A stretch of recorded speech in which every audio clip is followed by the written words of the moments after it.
오늘 장의 포인트 딱 세 가지로 압축해드리겠습니다. 3포인트고요. 더 퍼스트 프라임 리서치의 손여루 팀장 모셨습니다. 안녕하세요. 안녕하십니까. 예, 오늘 첫 번째 포인트 알아봅니다. 요즘 뭐 화장품, 소비재, 지수 하락 이런 얘기들 많이 다뤘는데 오늘 첫 번째로는 조금은 가려져 있지만 우리가 꼭 봐야 되는 부분 바로 해상운임입니다. 휴가철에 해상운임이 사실은 통상적으로는 성수기여서 강세 움직임을 보여주는데 최근 들어서 가파르게 갑작스럽게 오름세를 나타내기 시작했습니다. 특히나 해상운임 같은 경우는 지금 뭐 해적도 상당히 좀 난리라고 하고요. 거기에다가 중동의 지정학적 리스크 여러 가지 요인들이 맞물리면서 이 해상운임 거의 2년여 만에 최고치 수준의 흐름을 나타내고 있다는데 자주 나왔던 내용은 아니지만은 봐야 되긴 하겠습니다. 지금 해상운임 어떤 수준인지 그리고 많이 올랐다고 하는데 오른 배경도 좀 짚어주세요. 네, 확실하게 처음 나온 뉴스는 아닙니다. 근데 보통은 어떤 뉴스가 나왔을 때 기대감의 수급이 들어왔다고 한다면 이렇게 앵커님께서 말씀해 주신 것처럼 뭐 상하이 컨테이너 운임 지수나 뭐 BDI 운임 지수 이런 지수들이 상승하면서 외국인과 기관이 투심을 바꿨을 때는 우리는 좀 공략을 해봐야 된다고 판단되고 있고요. 늘 좋은 뉴스는 아닙니다. 좋은 뉴스 하나랑 부정적인 뉴스가 하나가 있는 거죠. 근데 우리가 그동안에는 사실 다들 보잖아요. 저도 봅니다. 그래서 이제 한 3개월 주간을 봤을 때 최고가를 갱신하고 있으면서도 전체적으로 뭐 1년이나 2년 데이터를 봤을 때는 아직도 박스권 하단부에 있기 때문에 좀 추가적인 상승 가능성이 있고 지정학적 리스크는 종종 말씀을 드리는데 그 리스크가 부각이 되는 시점이 지금이 아닌가 그렇게 판단됩니다. 뉴스를 보신 분들 아시겠지만 뭐 인질 뉴스도 있었고 그다음에 우리나라 해운이나 이런 기업들이 이제 홍해를 통과하지 않고 희망봉으로 간다는 뉴스 나왔을 때 이런 부분도 그런 것 같아요. 뉴스는 늘 전해드리지만 이걸 매매 투자 인사이트로 이어질지 아니면은 이걸 단기적으로 관점을 접근할지 아니면 수익 관점 접근할지는 누가 접근하냐에 따라 좀 결정이 된다고 판단되고 있고요. 오늘 해운 개별 종목들도 이슈가 있었습니다. 오늘 뭐 STX 그린 로직스하고 대한해운 관련 뉴스가 있더라고요. 저도 물론 이 대본을 쓰면서도 이 방송을 보고 있었지만 은별 앵커께서 이야기를 해주셨기 때문에 제가 뭐 디테일한 이야기를 할 필요가 없다고 판단됩니다. 일단 대한해운 같은 경우는 노후 선박을 이제 신규 선박으로 바꾸면서도 이걸 폐기하는 게 아니라 판매를 성공하면서 거의 시가총액 30% 이상을 챙겼다 이런 뉴스가 있고요. STX 그린 로직스 같은 경우도 이름에서 알 수 있듯이 우리가 그냥 일반적으로 해상 운임을 할 때 일반 기존에 쓰던 선박이 아니라 국가나 뭐 유럽 같은 데서 통제를 많이 하고 있죠.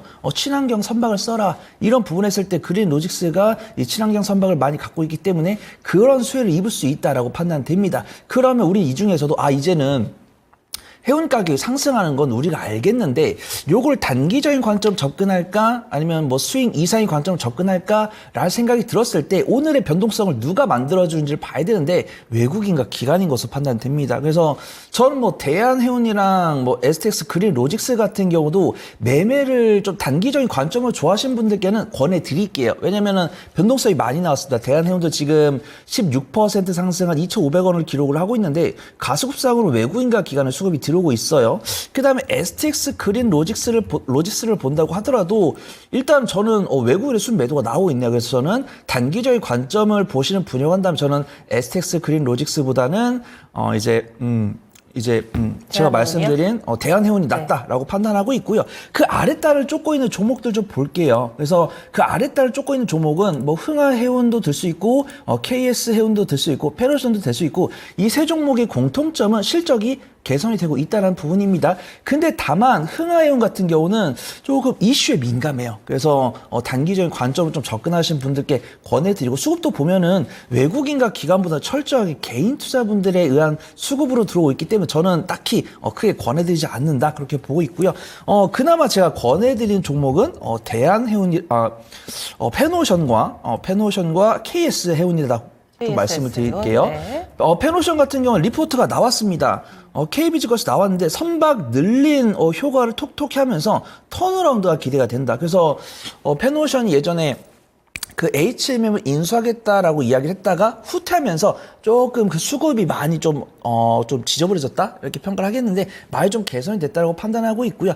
기관이 꾸준하게 외국인의 매도세를 받아주면서 21선 아래에서 좀 지지하는 모습 보여줬는데 오늘 거의 두터 매물대 지지하는 모습이죠. 그 다음에 외국인과 기관의 순매수 들어오고 있는데 외국인의 순매수가 들어오고 있기 때문에 저는 나는 손절 못하는데 해운줄 좀 공략을 해봐야겠다라고 판단하시는 분들께 저는 페노션을 권해드리고 KSS 해운 같은 경우 좀 많은 분들께 잘 모르시는 경우가 있는데 친환경 선박 관련했을 때는 점유율 1등이라고 합니다. 그래서 이 운행하고 있는 선박 중에서는 이제 친환경 선박, 친환경 엔진, 뭐 천연가스 엔진이나 뭐 수소 엔진 이런 쪽으로는 좀 가장 많은 선박을 갖고 있다라고 평가를 하고 있고요. 기관 순매수 들어오면서 이제 외국인 순매수 들어오고 있는데 시가총액이 이 해운 관련 종목들 중에서 가장 작습니다. 1,900억 가량을 유지를 하고 있고 뉴스가 있더라고요. 해양진흥공사에서 KSS 해운에서 발행한 녹색 채권을 500억 원을 인수했다. 그래서 KSS 해운에서 발행한 사채를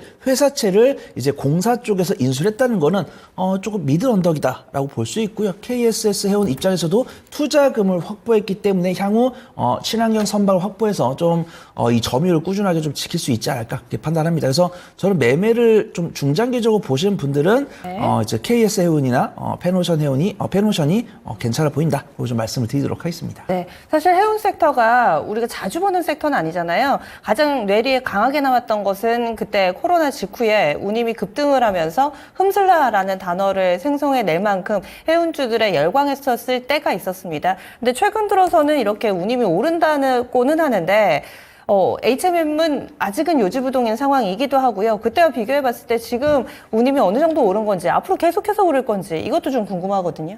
네, 그때 이제 코로나19 때 발생했을 때 거의 8,000포인트가 넘었었습니다. 그러니까 지금 가장 저렴했을 포인트가 1,500포인트거든요. 그래서 고점이 8,000이고 저점이 1,500이면 지금 2,700이니까 아직 바닥 대비 거의 10에서 15%밖에 올라오지 않았다. 뭐 1년 8개월 내 최고치 이런 얘기 하더라도 사실은 이 고점 대비로는 좀 많이 오른 건 아니네요. 네, 그래서 추가적인 상승 가능성이 높다라고 보는 이유는 물론 저는 홍해 리스크가 좀 사라지지 않는다. 우리가 보통 이제 그 홍해 가운데를 이 후티 반군이 점령하고 있다라는 건 알고 있는데 공격은 하고 있다는 뉴스 꾸준히 나옵니다. 그래서 우리나라 해운 기업들이 그냥 차라리 이 희망봉 쪽으로 돌아가겠다라는 부분들이 있고 그냥 이 점령만 하고 있고 그들이 공격을 하고 있다고 한다면 근데 지금 뉴스를 보신 분들 아시겠지만 영국과 미국 연합군이 반격을 했다는 뉴스가 5시간 전에 나왔어요. 그렇기 때문에 이게 좀 단기적으로 끝날 뉴스는 아니다라고 판단하고요. 저는 항상 이 지수를 보지만 이 지수를 추종하는 투자 주체가 누군지를 봅니다. 근데 저는 종종 말씀드려요. 해운이랑 조설 종종 말씀드리는데 그때는 이제 뭐 외국인과 기관 둘 중에 하나가 매수를 하던가 아니면 둘 다 매도를 하던가 이런 관점이라고 한다면 저는 단기적인 관점으로 접근하시는 게 좋다라고 말씀드리지만 지금 유감스럽게도 좋은 뉴스로 이 지수가 상승하고 있는 것은 아니지만 외국인과 기관이 그 저가 매수를 뒷받침해주고 있기 때문에 좀 믿고 투자할 수 있을 것 같다. 좀 판단해 보도록 하겠습니다. 예, 알겠습니다. 이 중동의 지정학적 리스크 그리고 또 해우상 운임을 자극할 만한 요인들이 꾸준히 나오고 있습니다.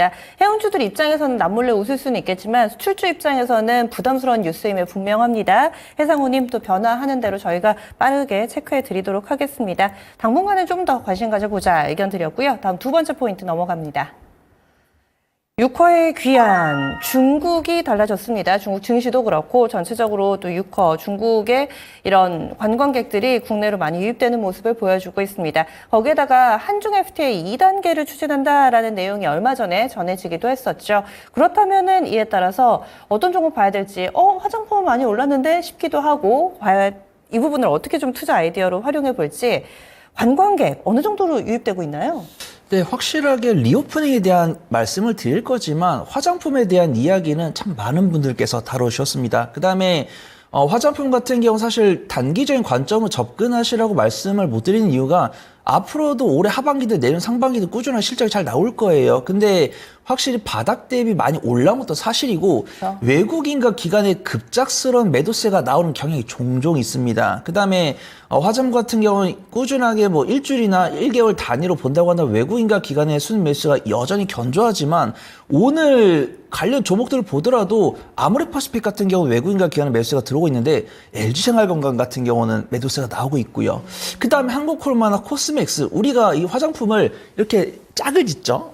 대장주, 그다음에 뭐 CDMO 기업, 그다음 색조 화장품, 약간 중소형주 이런 식으로 짝을 지었을 때 외국인과 기관의 선별적인 수급이 나오고 있고 방금도 2시 반쯤에 화장품 관련해서 단기적인 차익 갑자기 나왔어요. 네. 그래서 분방사로 조금 밀리면서 이런 것들은 사실 분할 매수를 잘하시고 좀 매매를 좀 잘하시는 분들께는 괜찮지만 약간 손절을 못 하시거나 약간 고점에 대한 부담감이 있으신 분들께는 부담될 수 있는데 화장품을 굳이 매매를 해보겠다고 하시면 말려드리지 않겠지만 차라리 대체 섹터가 등장을 했다라고 판단하고 있거든요. 어디요? 그래서 리오프닝을 본다면 여행, 항공, 뭐 호텔, 면세점, 뭐 카지노, 관광, 화장품 이런 식으로 구분할 수가 있는데 실적 추이는 그렇습니다. 다 개선이 되고 있어요. 그러면 실적이 가장 폭발적으로 향상된 섹터는 화장품이죠. 그쵸? 그럼 그 뒤를 쫓을 수 있는 섹터는 저는 카지노다라고 판단하고 카지노, 있고요. 네. 여행이나 항공도 여행도 한 5-6가지 정도 말씀을 드릴 수 있고 레드캡터 요즘 전문가분들께서 많이 언급해 주시더라고요. 그다음에 항공도 우리가 이 해상 운임뿐만 아니라 해상 운임으로 이 수요를 커버를 못하다 보니까 항공 쪽으로 돌리는 부분들이 있습니다. 그래서 대한항공이나 뭐 진에어 이런 종목들이 있어요. 근데 그 종목들보다 확실하게 카지노가 탄력이 강한 것 같아요. 그래서 오늘 좀 뿌듯한 게 해운은 원래 1등이었고 카지노가 사실 4등 쪽에 있었거든요. 근데 이 카지노가 항공을 제치고 2등으로 올라왔습니다. 그 그래서 제가 2등은 뭐 상승률이에요? 뭐 어떤 게? 이제 기간 수익률인데 이 섹터에서 네. 탄력이 있다라는 거죠. 그래서 제가 대본을 1시에 드렸기 때문에 굉장히 좀 뿌듯하다. 그래서 말씀드리도록 하겠습니다. 그럼 이 카지노 중에서도 옥석을 구분을 하는 게 중요한데 사실 석은 없는 것 같습니다. 가장 석을 고르려고 한다면 전 GK를 고를게요. 그래서 롯데관광개발은 조금 이 리포트가 많이 나왔어요. 대장이다 보니까 리포트가 제일 많이 나옵니다. 오늘도 근데 가장 강해요. 네, 작년 하반기에 조금 실망감을 줬었습니다. 그래서 그 부분은 뭐냐면 공통입니다. 2분기에 실적 개선 기대감이 있다라고 하는데 사실 좀 의아했어요. 이 객실들이 다 매진이 됐어요. 근데 이 차이는 뭐냐면 일단은 이 객실을 예매한 관광객들이 와가지고 카지노 이쪽으로 가야 되는데 이제 뭐 체험이라든가 식사라든가 이쪽으로 간 거예요. 근데 지금 유심 보시면 아시겠지만 롯데관광개발도 카지노를 갖고 있습니다. 근데 카지노 실적이 안 나오는 거예요. 근데 안타깝게도 강원랜드나 파라다이스나 GK 같은 경우는 다 이제 카지노를 갖고 있죠. 강원랜드 같은 경우는 숙박업을 하기보다는 약간 국내 여행객에 따른 카지노를 중점적으로 갖고 있고 GK랑 파라다이스는 숙박이랑 카지노를 둘 다 하고 있는데 실적이 좀 차별화가 있습니다. 그래서 다 개선이 되고 있는데 분기 기준으로 가장 실적이 개선되고 있는 섹터는 저는 강원랜드랑 파라다이스. 그래서 제가 픽을 찍어드릴게요. 일단은 롯데관광개발은 오늘 플러스 8% 상승하면서 외국인과 기관의 쌍끌이 순매수가 들어오고 있죠. 하지만 저는 과거 이력 때문에 손절을 못하시는 분들 혹은 단기 차익이 나왔을 때 빠르게 대응 못하시는 분들 저는 롯데관광개발은 크게 권해드리지 않고요. 제가 가장 권해드리는 거는 강원랜드랑 파라다이스입니다. 그래서 GKL이 일단 오늘 외국인과 기관이 수급이 들어오고 있는데 거래대금 4등이에요. 1등이 롯데관광개발이고 2등이 강원랜드, 3등이 파라다이스, 4등이 GKL입니다. 그래서 저는요 솔직히 수익 관점으로 좀 매매하기보다는 조금 이런 잔파다고 오더라도 중장기적으로 들고 갈 수 있는 종목이 없을까요? 라고 하시는 분들은 GK를 좀 권해드리고요. 나는 조금 실적이 보장이 되면서도 단기 수익 관점으로 2주 안에 좀 빠른 수익을 가져갈 수 있는 종목을 원해요 라고 하시는 분들은 제가 강원랜드랑 파라다이스를 좀 권해드리도록 하겠습니다. 강원랜드는 사실은 내국인 카지노여서 이런 유커랑 상관없지 않나요? 유커랑 상관이 없지만 유커에 초점을 맞춘다고 한다면 저는 파라다이스를 가장 탑픽으로 권해드리고요. 네. 어떤 관광객 입장 측면에서 드롭률로 그런 실적 개선 봤을 때 강원랜드가 저도 실적이 잘 안 나올 거다라고 판단했어요. 이제 작년 하반기에는. 그랬는데 강원랜드가 실적이 1분기 잘 나왔더라고요. 네. 그래서 저평가면 또 갖고 있고 그래도 어떤 뉴스에 대한 낙수 효과를 가장 얻을 수 있는 종목이라고 한다면 파라다이스, 그다음에 롯데관광개발은 제가 좀 지금 무시를 하고 있는데 제 코를 납작하게 눌러주기를 바라보도록 하겠습니다. 알겠습니다. 너무 화장품만 보지 마시고요. 오늘 특히나 오후에 살짝 좀 이상 징후가 나타나는 종목군들 화장품 내에서도 나타납니다. 따라서 이 부분을 좀 더 확산시키고 시선을 이동을 시켜서 카지노 관련된 종목군들 많이 안 올랐거든요. 그래서 지금도 관심 가져 봄직하지 않을까. 두 번째 포인트 짚어봤습니다. 다음 세 번째 넘어가겠습니다. 세 번째로는 동트기 전이 가장 어둡다 이렇게 주셨는데 이건 얘기를 좀 들어봐야 될 것 같아요. 어떤 부분 보시는 건가요? 네, 우선 좀 기술적 분석이나 수급 동향, 그 다음에 다음 주에 있을 일정들을 봤을 때는 6월 달은 그래도 5월 달보다 나을 가능성이 저는 한 66에서 75% 이상은 있다 그렇게 판단하고 있고요. 지금 시장 전체적으로 말씀하시는 거군요. 그렇죠. 그래서 다음 주 시장이랑 금요일이니까 또 많은 분들 오늘 스트레스 받으셨을 텐데 다음 주 좀 희망을 드리려고 3포인트로 접근했습니다. 일단은 그래요.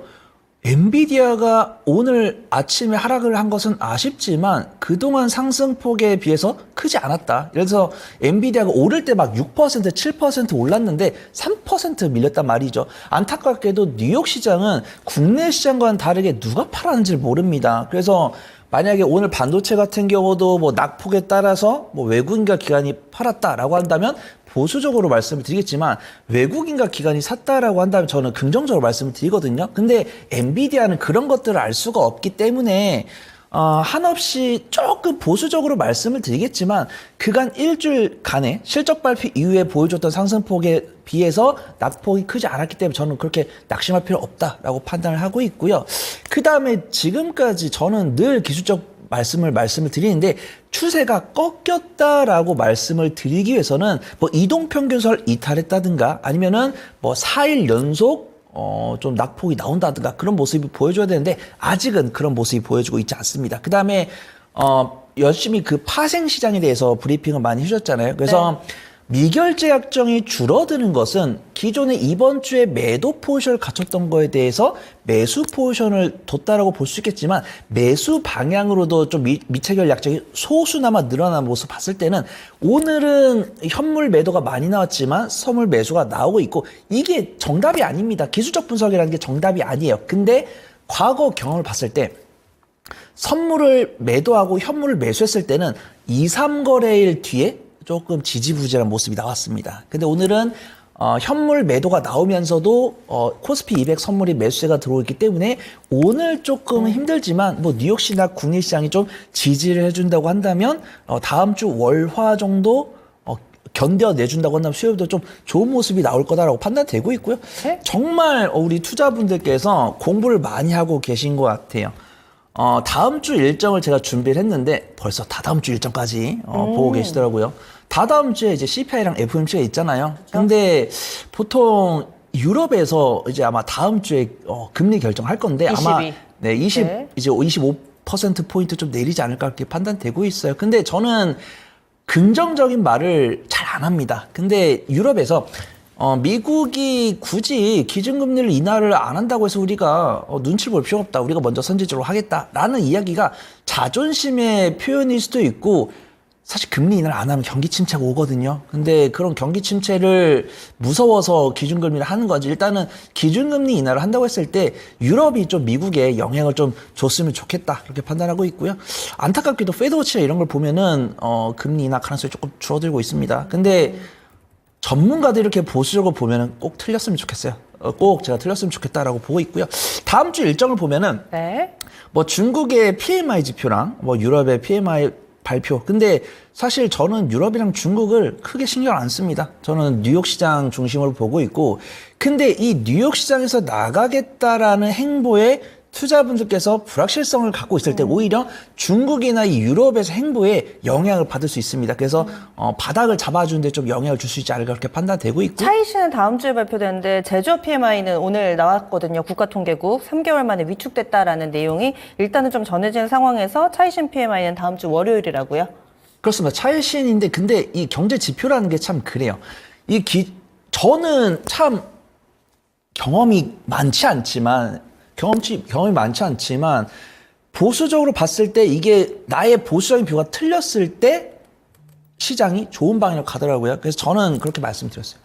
중국에서 이 경기 부양을 위해서 선제적으로 자신들 기초 체력이 잘 되지 않음에도 불구하고 선제적으로 제일 먼저 LPR을 내렸잖아요. 근데 저번 분기에서는 경제 지표가 나왔습니다. 근데 우리가 이런 출혈을 하면서까지 경제를 이제 부양시키려고 노력했을 때 분명히 2개 분기 연속 경제 지표가 개선되는 모습을 보여주면은 와 정말 잘했다라고 하지만 출혈을 하면서 이 경기 부양을 시킨 거기 때문에 한 번 지표가 나오더라도 두 번째는 좀 전분기 대비해서 위축되는 지표가 나오더라도 좀 용인해 줄 수 있다 그렇게 보고 있거든요. 그래서 근데 다음 주 월요일 차이신 PMI 발표가 됐을 때 투자분들께서 어떻게 발표하는 게 좀 반응하는지 그게 좀 중요하다고 보고 있고요.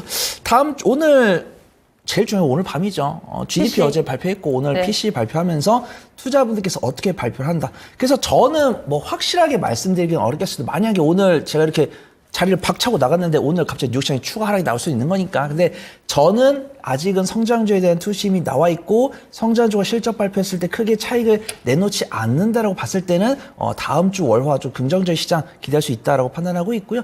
가장 중요한 건 오늘 PC랑 다음 주 중국의 이제 차이신 지표. 네. 그 다음에 만약에 오늘 시장이 위축되면은 다음 주 시장이 조금 중요할 것 같아요. 만약에 오늘 긍정적으로 시장이 움직이면은 뭐 중국이나 유럽에서 하는 것들 너무 크게 스트레스 받을 필요 없다라고 판단되고 있고 유럽 금리 결정 정도, 네. 그다음에 미국의 비농업 고용지수, 그다음에 그런 부분들로 해서 다다음 주에 있을 FOMC랑 CPI에 대한 투심을 좀 체크해 보는 네. 게 중요하지 않을까 판단해 보도록 그럼 이 하겠습니다. 부분 감안해 봤을 때 대응 전략 간략하게만 좀 알려주세요.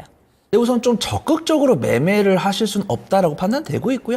확인하면서 실적이 가지고 있는 종목들에 대해서는 수익 관점으로 접근. 그다음에 오늘 개별적인 테마가 많더라고요. 갑자기 막 탈모 치료제라든가 맞아요. 네. 뭐 교육이라든가 뭐 원격 의료라든가 이런 종목들인데 시장이 제 예상대로 반등을 못 보여주면은 그런 쪽으로 좀 수급이 몰 거다라고 판단되고 있고요. 제가 자리를 떠나고 아이고 손 팀장이 걱정을 괜히 했네라고 할 수 있을 정도 다음 주 월화에 좋은 모습 보여준다 한다면 뭐 화장품이나 의료기기 오늘 괜찮았죠. 네. 의료기기나 해운 그다음에 제가 말씀드렸던 카지노나 항공 쪽 좀 네. 유심히 지켜보시면 좋을 것 같습니다. 역시 대형주보다는 좀 짧게 매매할 수 있는 이렇게 활발하게 움직일 수 있는 종목군들 조금 더 보시네요. 이 적극적인 매매가 당분간은 좀 힘들지 않을까? 다음 주까지도 확인하고 대응을 해도 늦지 않겠다라는 의견 함께 들어봤습니다. 수고해주신 선 팀장과는 여기서 인사 나눌게요. 오늘 말씀 고맙습니다. 감사합니다.